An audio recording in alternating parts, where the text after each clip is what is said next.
Hey everyone, and welcome back to Cattaleya English. I'm Kate, and today we are tackling a linguistic minefield. We are diving into 20 commonly confused English words. They look and sound familiar, but have very different meanings. Get ready to clear up the confusion. Job versus work. First up, job and work. These are tricky. Job refers to a specific position of employment. For instance, my job is a teacher. Work, on the other hand, is a broader term referring to the activity or task you do to earn money. It can also refer to effort. For example, I have a lot of work to do today.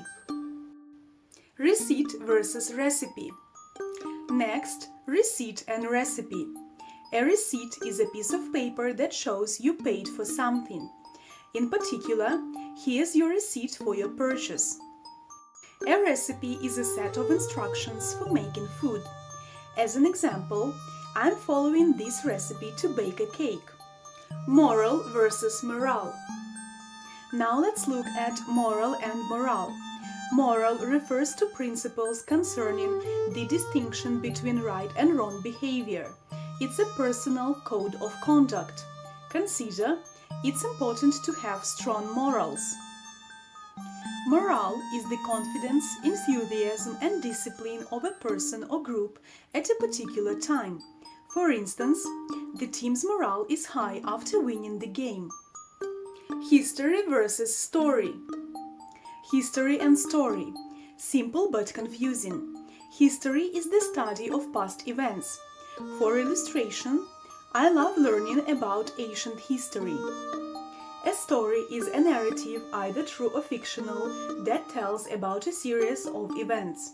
In particular, she told me a funny story about her childhood. Weather versus weather.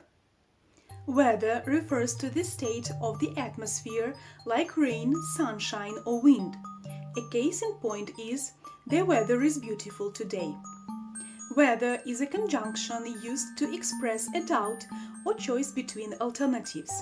As an example, I don't know whether to go to the party or stay home. Practice versus practice.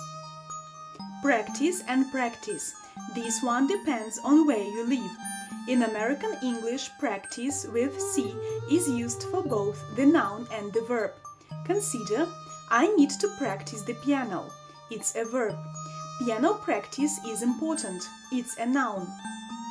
In British English, practice with S is the verb and practice with C is the noun.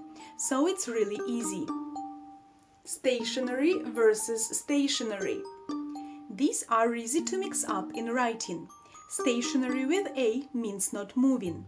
For illustration, the car was stationary at the red light. Stationery with E refers to writing materials like paper and envelopes. For instance, I bought some beautiful stationery to write letters. Compliment versus compliment. A compliment with I is an expression of praise or admiration. In particular, she gave me a nice compliment on my dress. Compliment with E means to enhance or complete something else. Consider, the red scarf complements her blue eyes.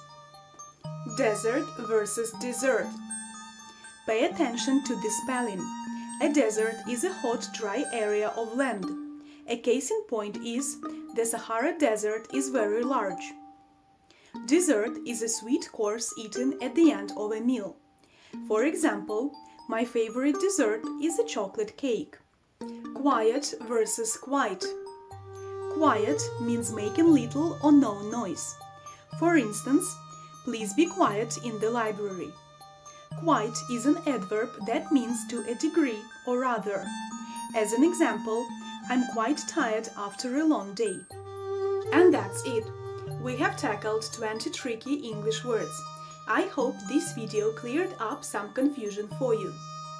Don't forget to like this video and subscribe to Cattaleya English for more helpful English lessons. And let me know in the comments which of these words you found most confusing. See you next time!